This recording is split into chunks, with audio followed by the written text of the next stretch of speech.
अपने अंदर वैराग्य की लहर दौड़ाइए। जैसे थोड़ी देर पहले मैं बता रहा था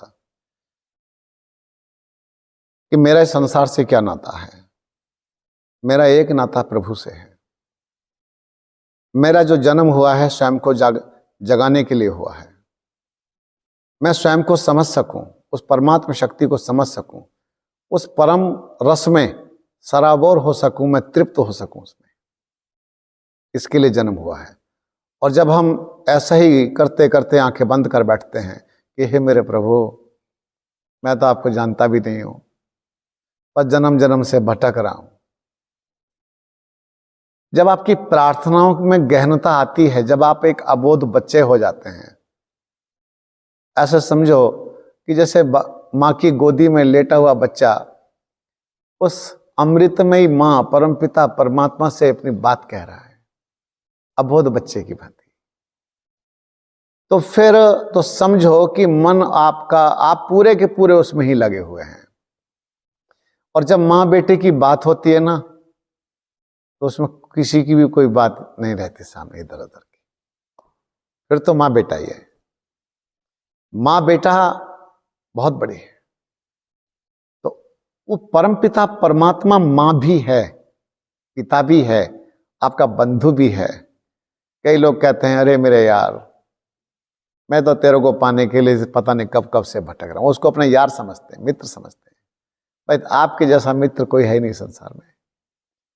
अब रही बात यह कि हम अपने मन को लगाना चाहते हैं, टिकाना चाहते हैं, एक केंद्र में रखना चाहते हैं। तो उसके लिए कुछ विधियां दी गई हैं, कुछ बातें समझाई गई हैं कि पहले अपने आपे को वैराग्य से ओतप्रोत करो, भावनाओं से ओतप्रोत करो। खाली यूं ही बैठने से बात नहीं बनती है, आपका समर्पण भी चाहिए। आप 10 मिनट खाली हो जाइए, फ्री हो जाइए। 10 मिनट किसी की प्रॉपर्टी नहीं, वो केवल आपकी प्रॉपर्टी है। 10 मिनट ना तो आपका मोबाइल चलेगा, ना आप किसी से बात करेंगे, ना केवल आप रहेंगे और आपकी मां रहेगी, वो पिता रहेगा और कोई नहीं होगा। बस अब कोई बीच में नहीं आएगा। 10 मिनट के बीच में अब कोई नहीं आएगा। और जब अंदर का तारतम्य गहनता को प्राप्त करने लगे, आपका जो तारतम्य है, आपकी प्रार्थनाएं जब गहरी होने लग जाएं, तो 10 मिनट को 15 मिनट करते जाओ। जब लगेगा अब तो 15 मिनट भी कम पड़ने लगे हैं, तो उसी को 20 मिनट कर दो। धीरे धीरे उसका समय बढ़ाते चले जाओ। मैं अपने से ही बताऊंगा, क्योंकि मैं किसी के उदाहरण दे दे करके नहीं बताऊंगा। मैंने तो प्रैक्टिकल अभ्यास किया, तो इसके लिए वो ज्यादा मजबूत लगता है मुझे। मैं बहुत गीत गाया करता था जब मैं गुरुजी के पास आया था। वैसे ही गाता रहता था। गीत में गाने बहुत गाता था। वो सिखाता नहीं था भाई, यूं ही ऐसे गाता रहता था, आनंद में गाता था। कोई ऐसी वासना में भी नहीं गाता था, बस एक आनंद था। जैसे हमारे वकील साहब यूं ही अंदर से काफिया मिलाते रहते हैं और वो लहर आती रहती है, इनको हर समय आती रहती है। तो ये बड़ी अच्छी बात है। तो गुरुजी ने कहा कि भाई मैं तो चाहता हूं कि तुम उड़ान भरो। मैंने कहा जी मुझे तो पता नहीं क्या करवाना चाहते हैं। तो उन्होंने साधना की कुछ विधियां मुझे समझाई। साधना की विधि समझाई तो पहले मेरी वेशभूषा बदल दी। बोले तुमको भर्ती कर रहे हैं ना साधना के क्षेत्र में, तो भर्ती कर रहे हैं तो ड्रेस भी तो भर्ती वाली आएगी। तो सही है, आकृति भी तो वैसी बनानी पड़ेगी। ये भी बात सही है आपकी। तो भाई आर्मी में जाओगे तो वहां की तो कटिंग भी वैसी होगी, होती नहीं होती, आपकी ड्रेस भी वैसी हो जाएगी। तो साधक के जैसी ड्रेस भी तो, वेशभूषा भी तो वैसी पहनोगे। बात तो सही है। तो गुरुजी ने पीत वस्त्र मुंडन करा के पीत वस्त्र पहना दिए। और जब पीत वस्त्र, पीले वस्त्र एकदम प्योर रंगे रंगाए ताजा मैंने जब धारण किए, तो शीशे के सामने जब खड़ा हुआ तो पता क्या भाव आता है। उस भाव ने मुझे जगा दिया। बड़े शीशे के सामने जब खड़ा हुआ और मैंने अपना वो गंजा रूप देखा और भव्य, मैंने कि तू तो भगवान बुद्ध बन गया, तू तो भगवान बुद्ध के जैसा लग रहा है। क्यों, मैंने उनका भी ऐसे देखा था कभी कहीं, तो भगवान बुद्ध जैसा लग रहा है। एक गोलमटोल चेहरा, बढ़िया एकदम भव्य आकृति। तो उस आकृति ने बड़े सहारा दिया। तो मैंने कि गुरुजी तो बड़े अच्छे हैं, कितना अच्छा बना दिया। मतलब पैंट पुंट पहन करके खुद को पता नहीं क्या समझता था। जब मेरा संस्कार हो गया उस दिन, तो रात्रि के समय गुरुजी ने मुझे अपने पास बिठाया। बोले बेटा, अब अगला चरण ये है कि 11 दिन का मौन शुरू करना है कल से। मैंने कहा जी मुझे कुछ पता नहीं, मैंने कभी मौन वौन नहीं किया और मैं तो चुप रह ही नहीं सकता। बोले रहना है तुझे, चुप होना है, मैं जैसा आप कहेंगे मैं वैसा कर लूंगा। और बोले 24,000 गायत्री का पुरस्चरण करना है। गायत्री मंत्र जपना कितनी बार? 24,000। 24,000 इसको लघु पुरस्चरण कहते हैं। ये जो माला दिखाई दे रही है ना, इस माला को घुमाना शुरू करो। पर मैं और तरीका समझाने वाला हूं, सुनो ध्यान से। कहते हैं मंत्र मूलम गुरोर वाक्यम। यदि आपकी आस्था है तो गुरु के मुख से निकला हुआ एक एक शब्द मंत्र की भांति काम करता है, मंत्र की तरह होता है। तो मैंने कहा जी कैसे करना है? बोले हर मंत्र पर एक मन का सरकाना है। मैंने कहा जी ये तो मैं कर लूंगा झट से, 24,000 में क्या है। वो तो जब मैं करने लगा तब पता चला कि 24,000 तो बहुत कुछ होता है और 11 दिन में पूरा करना है। अब उन्होंने मुझे एक विधि समझाई, उस विधि ने मेरे जीवन को निखार के रख दिया। अद्भुत, उसके जैसा मुझे कभी कुछ लगा नहीं। उस विधि ने मेरे अंदर के द्वार खोल दिए। वो क्या था? उन्होंने कहा था कि प्रत्येक मंत्र को यहां मस्तक पर ऐसे ओम भूर्भुवः स्वः तत्सवितुर्वरेण्यम, है ना, वरेण्यम भर्ग भर्गो देवस्य धीमहि धियो यो न प्रचोदयात्। ये 2 गड्ढे हैं ना, इस गड्ढे से लेकर के इस गड्ढे तक। मैंने कहा ठीक, मैंने करके देख लूं। बोले हाँ करके देख। गायत्री मंत्र लिखना आता है? मैंने कहा बहुत अच्छा आता है, लिख। आंखें बंद की और लिखना शुरू किया। मैंने कहा जी दिखाई तो नहीं दे रहा, पर ऐसा लगता है कि हो जाएगा, हो जाएगा। गायत्री मंत्र की विधि मैंने समझ ली और अगले दिन से मैं तैयार हो गया। काहे के लिए? मौन के लिए। पहला दिन ऊहापोह में चला गया। ऊहापोह, कंफ्यूजन था, कुछ समझ नहीं आ रहा था। क्यों? पहले दिन से ही मन टिक गया। वो जो गायत्री मंत्र था उसको जैसे ही 1-2 माला किया, बड़ा टाइम लगता है उसमें। तो उसको लिखने का अर्थ है कि एक माला करने का मतलब है कि बहुत समय लग जाना, और इतना समय कैसे पूरा हुआ 11 दिन में? अब एकाग्रता बनी। 3 दिन के अंदर अंदर गायत्री मंत्र व्हाइट कलर में एकदम साफ साफ दिखाई देना शुरू हो गया, दिखने लगा, एकदम स्पष्ट दिख रहा था, एकदम धवल। मैंने ऐसा व्हाइट कभी कुछ देखा नहीं।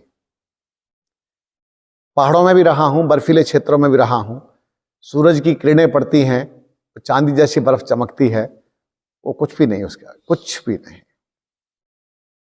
तो बड़ा अच्छा लग रहा था, लेकिन अब समस्या नई खड़ी हो गई। वो जब वहां पर दिखाई देता है तो हाथ नहीं घूमता, माला नहीं घूमती, और समस्या और बनती है, शरीर नहीं हिलता, और बड़ी समस्या माला नीचे गिर जाती है। वो माला नीचे गिर जाए बार बार और गिरी पड़े, और मैं बैठा हूं गायत्री मंत्र देख रहा हूं, यूं ही उसका आनंद ले रहा हूं, अच्छा लग रहा है। पर यही आश्चर्य था मुझे कि गायत्री मंत्र लिखा हुआ दिखाई भी देता है, और जितना भी देर बैठता था उसके बाद आंखें बंद करके सब कुछ वही समर्पित कर देता था कि मेरे प्रभु ये सब आपकी कृपा से हुआ है, तो आपको ही समर्पित। मुझे नहीं चाहिए, क्या करूंगा, आपका है, आपको ही दे दिया। उसके बाद अब 3 दिन में ये सब हो गया। अब मेरी स्थिति ऐसी हो गई कि मैं अगर आंखें बंद करके गायत्री मंत्र का उस विधि से जप करता हूं तो मुझसे माला नहीं घूमती, घूमेगी नहीं, क्योंकि वहां एकाग्रता बन गई। अब मैंने 2 रास्ते खोजे। एक तो आंखें बंद करके गायत्री मंत्र का जो मतलब एकाग्रता बनाने के लिए अभ्यास करेंगे, वो तो स्वतंत्र करेंगे, मतलब उसका उस गिनती से कोई लेना देना नहीं होगा, तो गिनती थी ना वो तो। और वो जो दूसरा वाला प्रोग्राम होगा माला घुमाने वाला, उसे तीव्र गति से करेंगे, तीव्र गति से करेंगे और फटाफट करेंगे उसको। तो और आंखें खोल के करेंगे, सीधे आंखें बंद भी नहीं करेंगे। क्यों? आंखें बंद करके मुझे परेशानी होती है, मेरी एकाग्रता जम जाती है और मेरा शरीर हिलना बंद हो जाता है और ये सब मुश्किल हो जाएगी। तो फिर वो 2 तरह से प्रोग्राम चल पड़ा। अंदर उसमें गहनता बढ़ती चली गई, इधर ये भी बढ़ता चला गया। इसके जप करने की जो स्पीड थी वो बढ़ी। ओम भूर्भुवः स्वः तत्सवितुर्वरेण्यं भर्गो देवस्य धीमहि धियो न प्रचोदयात्। ओम भूर्भुवः स्वः तत्सवितुर्वरेण्यं भर्गो देवस्य धीमहि धियो न प्रचोदयात्। ओम भूर्भुवः स्वः तत्सवितुर्वरेण्यं भर्गो देवस्य धीमहि धियो यो न प्रचोदयात्। ये तो जप हो गया अलग, ठीक है, आंखें बंद भी रहे खुली रहे, लेकिन वो उससे कोई लेना देना नहीं है। अब दूसरा जो था प्रोग्राम, उस प्रोग्राम को अलग से किया तो एकाग्रता बनी।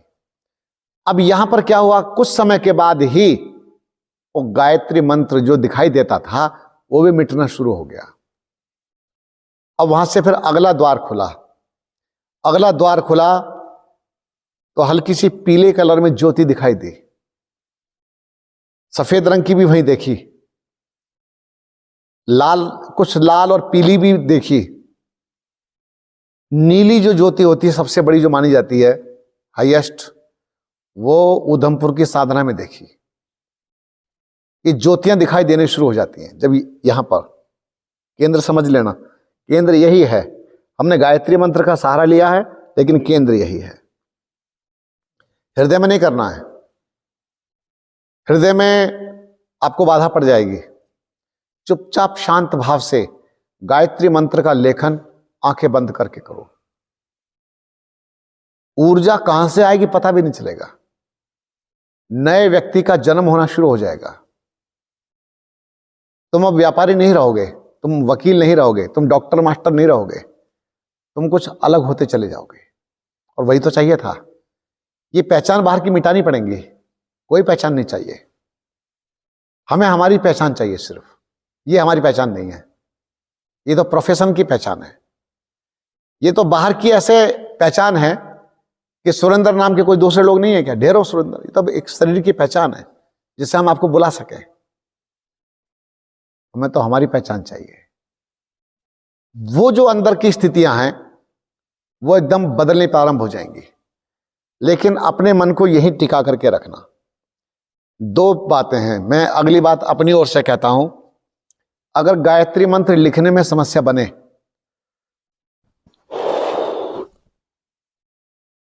तो केवल ओम लिखा हुआ देख सकते हैं, केवल ओम।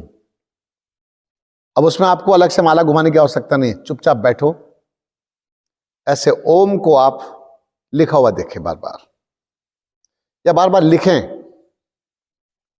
ठीक है, ओम को लिखें। 2 या 3 दिन में या 4 दिन में या 5 दिन में वो भी दिखाई देना शुरू हो जाएगा,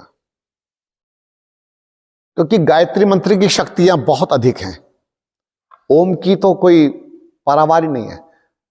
तो इस प्रकार से आपको जो सूटेबल हो, जो अच्छा लगे, जो सहज लगे, आप उसको देखें। यहां पर ये एक ऐसी सीढ़ी है, ये एक ऐसा क्रम है कि जिससे आप एक प्रारंभ कर सकते हैं, ठीक है। लेकिन ये करने से पूर्व क्या करना है, बैठने से पूर्व कुछ साज सज्जा करो भैया। एक आसन नया खरीद लो अपने लिए, अच्छा साफ सुथरा सा बढ़िया, ठीक है। एक वेशभूषा भी बना लो बढ़िया सी। अब कि ये मेरी स्पिरिचुअल, आध्यात्म की वेशभूषा है। ठीक है, अध्यात्म की मेरी वेशभूषा है। और जब आपका जप ध्यान पूरा हो जाए, उसको वहीं उतार के वहीं टांग दो। उसको पहन करके लघु शंका आदि नहीं जाना होता, शौच नहीं जाना, शौचालय में उसको पहन के नहीं जाना होता, वो अलग ही होती है वेशभूषा। धोएंगे भी उसे तो सब कपड़ों से अलग धोएंगे, अलग ही सुखाएंगे, बस फिर जाके उसकी तह बना करके आराम से रख दो। पूजा का समय हुआ, ध्यान का समय हुआ, उसको धारण किया और आसन पर कमर सीधी करके आराम से बैठ गए। अगली बात, कभी कभी ऐसा होता है कि भाई नीचे बैठ नहीं पा रहे हैं, तो पर बैठ पाएंगे, इसका भी एक तरीका है। आप तो बहुत अच्छे बैठे हैं, आप 10 मिनट से शुरू करें। 10 मिनट के 2 राउंड ले लें, 2 बार कर लें 10 मिनट के, 3 कर लें अगर आपके पास समय है तो। आप 10 मिनट लॉक कर दें, खूब गहरा गहरा श्वास भरें और छोड़ें, लें और छोड़ें, भस्त्रिका करें। कितनी बार? 50 से 60 बार भस्त्रिका, फास्ट, तीव्र गति से करेंगे। जब आप तीव्र गति से करेंगे, उसके बाद चुपचाप शांत छोड़ दो एक अवस्था में। अब शरीर को आदेश दे दीजिए कि अब तुम्हें बिल्कुल भी नहीं हिलना है। कितने मिनट? मात्र 10 मिनट। 10 मिनट तक तुम्हें कोई खुजली भी नहीं करनी, टांगे नहीं हिलानी, बदलनी ही नहीं है। एक ही अवस्था में बिल्कुल बैकबोन, कमर सीधी करके चुपचाप शांत होकर बैठे रहना है, एक ही अवस्था में। अडोल आसन। एक और चमत्कार सुन लीजिए। अगला चमत्कार क्या होगा? आपका शरीर बिल्कुल हिलना डुलना ये बंद हो जाएगा। कितनी देर में? मुश्किल से 2 से 3 मिनट के अंदर। 2 से 3 मिनट के अंदर आपका शरीर बिल्कुल हिलना बंद हो जाएगा। आप जब अपना हाथ उठाने का प्रयास भी करेंगे 5 मिनट के बाद, तो ऐसे भारीपन आएगा इसमें, ऐसे भारी। जब आप मुझसे अलग बैठेंगे तो अपने कक्ष में या बाहर बरामदे में ये अभ्यास करके देखना, बैठ करके खूब गहरे गहरे श्वास लेना और छोड़ना करना है और चुपचाप छोड़ देना है फिर उसी अवस्था में। और यहां पर मस्तक पर अपने मन को टिका दीजिए, ओम को देखिए। बस 3 मिनट के अंदर अंदर, 3 मिनट क्यों बोल रहा हूं? क्योंकि 3 मिनट में हो जाता है लगभग, आपके 4 भी लग सकते हैं। शरीर स्थिर हो गया, पहला काम हो गया। पहला काम यही है। अब परम पिता परमात्मा को स्वयं को समर्पित कर दो कि मेरे प्रभु, मैं तो आपका बच्चा हूं, आप मेरे पिता हैं, आप मेरे मित्र भी हैं, और आपसे सच्चा अच्छा मित्र कौन हो सकता है मेरा? कितने जन्म हुए मेरे, लेकिन मैं अभागा आपको भूलता ही गया। हर बार आपको भूल जाता हूं मैं, और मुझे कितनी कठिनाइयों का सामना करना पड़ा है। मेरे प्रभु, मैं तो आपकी शरण आ गया हूं, अब मुझे शरणागत की रक्षा करना।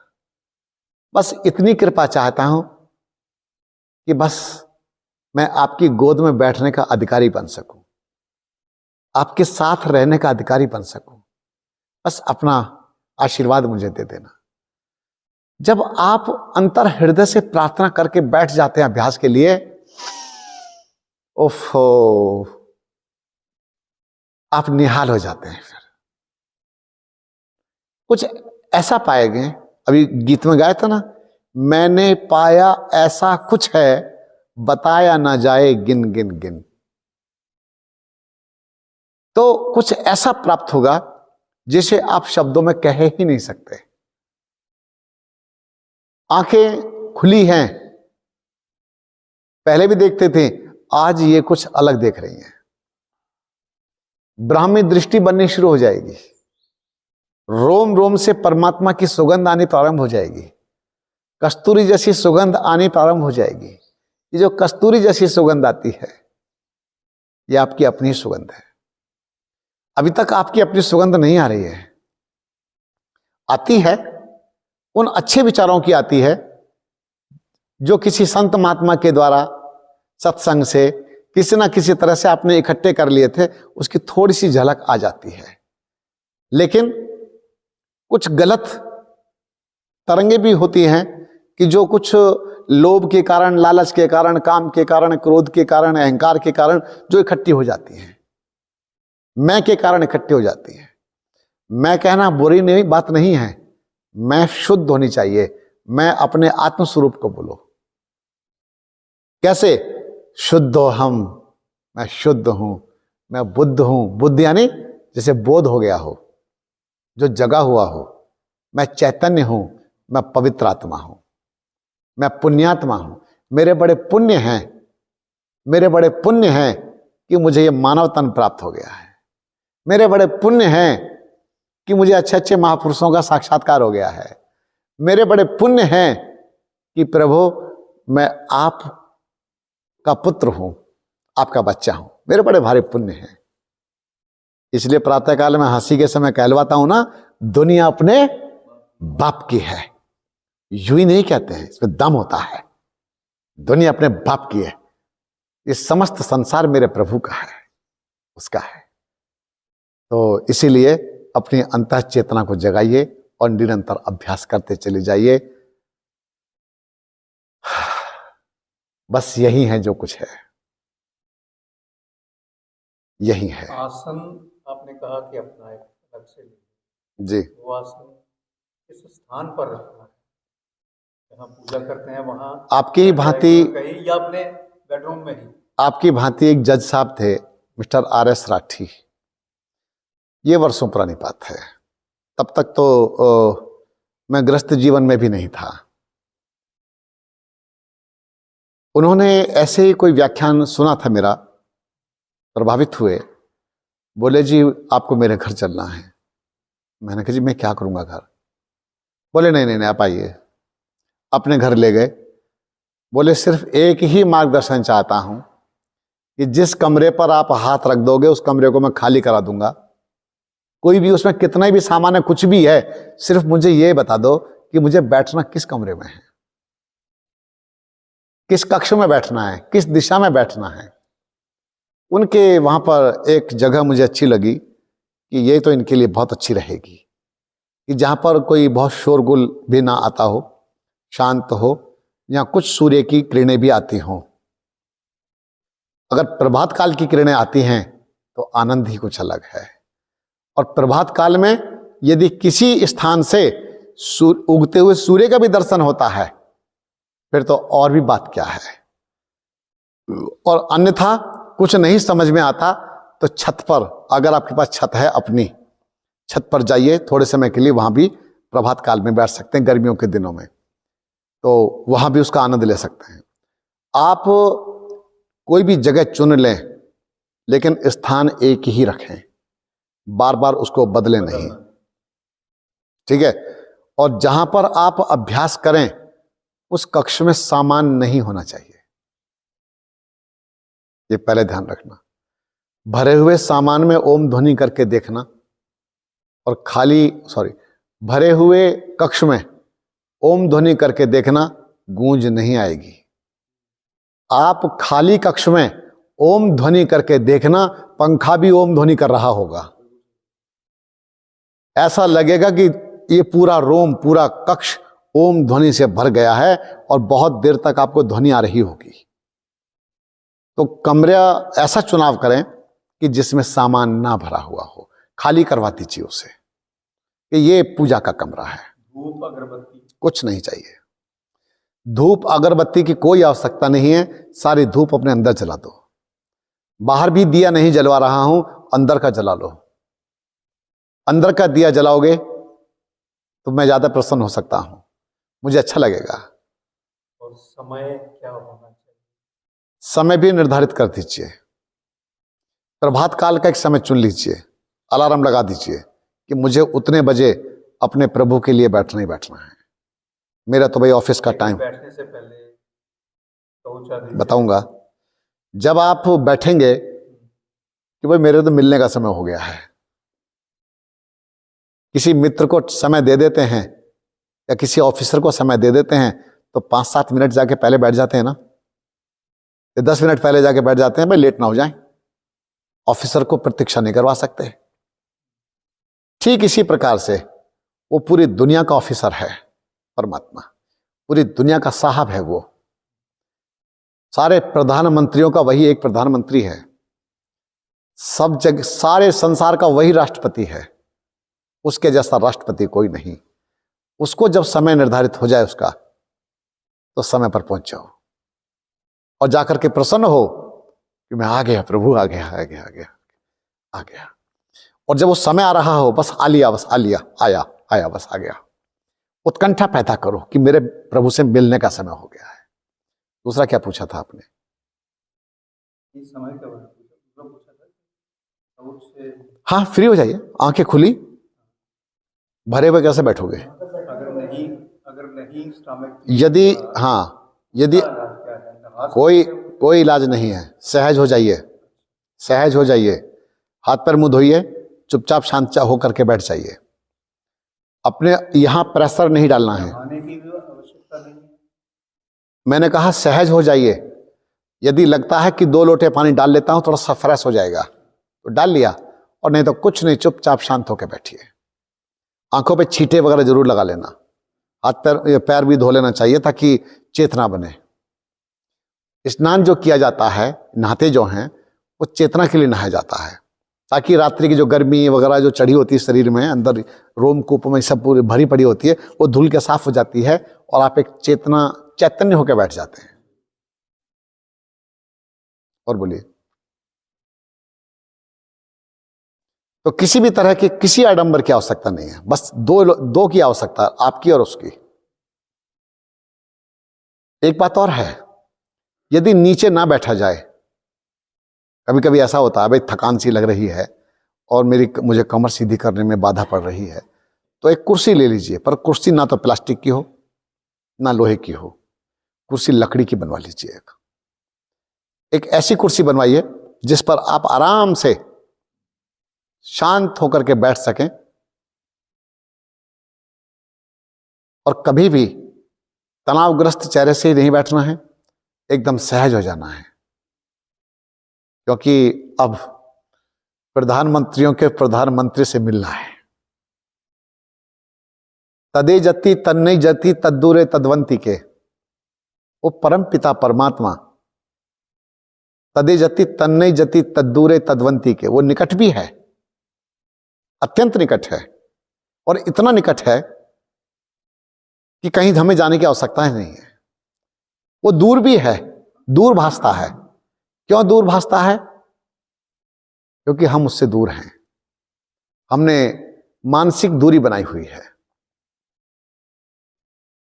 रहते हुए भी, घर में रहते हुए घर का पता नहीं होता। एक महात्मा प्रभु आश्रित जी हुए हैं, महात्मा प्रभु आश्रित जी की कुछ पुस्तकें हैं,